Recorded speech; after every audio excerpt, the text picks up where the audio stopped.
ನಮಸ್ತೆ ವೀಕ್ಷಕರೇ ಭಾರತೀಯ ರಿಸರ್ವ್ ಬ್ಯಾಂಕ್ ಆಗಾಗ ಬ್ಯಾಂಕಿಂಗ್ ನಿಯಮದಲ್ಲಿ ಕೆಲವೊಂದು ಬದಲಾವಣೆಗಳನ್ನು ಜಾರಿಗೆ ತರುತ್ತೆ.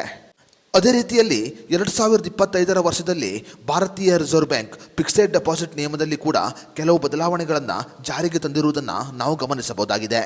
ಅದೇ ರೀತಿಯಲ್ಲಿ ಭಾರತೀಯ ರಿಸರ್ವ್ ಬ್ಯಾಂಕ್ ಈಗ ಫಿಕ್ಸೆಡ್ ಡೆಪಾಸಿಟ್ ನಿಯಮದಲ್ಲಿ ಇನ್ನೊಂದು ಬದಲಾವಣೆಯನ್ನು ಜಾರಿಗೆ ತಂದಿದೆ. ಫಿಕ್ಸೆಡ್ ಡೆಪಾಸಿಟ್ ನಿಯಮದಲ್ಲಿ ಇನ್ನೊಂದು ಬದಲಾವಣೆಯನ್ನು ಜಾರಿಗೆ ತರುವುದರ ಮೂಲಕ ಫಿಕ್ಸೆಡ್ ಡೆಪಾಸಿಟ್ನಲ್ಲಿ ಹಣವನ್ನು ಇಟ್ಟವರಿಗೆ ಭಾರತೀಯ ರಿಸರ್ವ್ ಬ್ಯಾಂಕ್ ಗುಡ್ ನ್ಯೂಸ್ ಅನ್ನು ನೀಡಿದೆ. ಹೌದು ವೀಕ್ಷಕರೇ, ಭಾರತೀಯ ರಿಸರ್ವ್ ಬ್ಯಾಂಕ್ ಈಗ FD ನಿಯಮದಲ್ಲಿ ಬದಲಾವಣೆಯನ್ನು ಜಾರಿಗೆ ತಂದಿದೆ.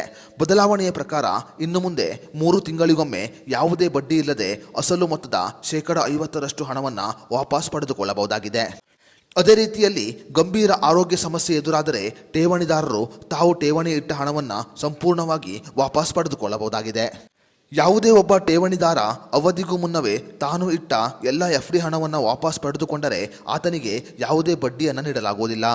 ಅದೇ ರೀತಿಯಲ್ಲಿ ಭಾರತೀಯ ರಿಸರ್ವ್ ಬ್ಯಾಂಕಿನ ಹೊಸ ನಿಯಮದ ಪ್ರಕಾರ ಇನ್ನು ಮುಂದೆ FD ಹಣವನ್ನು ಇಟ್ಟವರು ತಾವು FD ಇಟ್ಟ ದಿನಾಂಕದಿಂದ 3 ತಿಂಗಳ ಒಳಗಾಗಿ ಅಕಾಲಿಕವಾಗಿ ಹಿಂಪಡೆಯುವಿಕೆಗೆ ಅವಕಾಶವನ್ನು ಪಡೆದುಕೊಳ್ಳುತ್ತಾರೆ.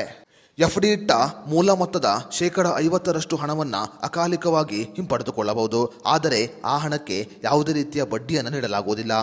ಇನ್ನು ಒಬ್ಬ ವ್ಯಕ್ತಿಗೆ ಗಂಭೀರ ಕಾಯಿಲೆ ಇರುವುದು ಪತ್ತೆಯಾದರೆ ಠೇವಣಿದಾರರು ಠೇವಣಿ ದಿನಾಂಕದಿಂದ 3 ತಿಂಗಳ ಅವಧಿ ಮುಗಿಯುವ ಮೊದಲು ತಮ್ಮ ಮೂಲ ಠೇವಣಿ ಮೊತ್ತವನ್ನು ಪೂರ್ಣವಾಗಿ ಹಿಂಪಡೆಯಲು ಅವಕಾಶವನ್ನು ಹೊಂದಿರುತ್ತಾರೆ. ಅದೇ ರೀತಿಯಲ್ಲಿ ಈ ಹಿಂಪಡೆಯುವಿಕೆಯನ್ನು ಯಾವುದೇ ಬಡ್ಡಿ ಇಲ್ಲದೆ ನೀಡಲಾಗುತ್ತೆ.